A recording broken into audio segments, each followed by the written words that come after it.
باید قید نمیم که سال گذشته در مقیاس جمهوری تاجیکستان 55 حادثه طبیعی به قید گرفته شد که بیشتر طبق امور و طبق تحلیلی که در کمیته هست بیشتر این حادثه های طبیعی با آمدن سیل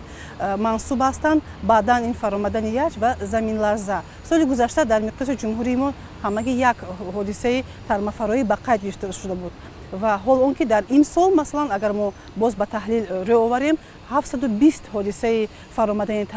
ترما به قید گرفته شده که این رو هم ما باز تکرار میکنم یکی از امیدهای اساسی این تغییریابی اقلیم به حساب می رود. در نتیجه 55 حادثه طبیعی که سال گذشته ما به قید گرفتیم 20 نفر شهروندان ما جان خود را از دست داده بودند. اما در 5 ماه سال 2017 باید قید نمود که در نتیجه 24 حادثه طبیعی که در مقیاس جمهوری رخ داد متاسفانه 27 نفر شهروندان ما قربانی گشتند که این هم شماره اساسی قربان گشتگان در نتیجه فرآمدن ترما در فصل زمستان و اول فصل بهار به قید گرفته شدند.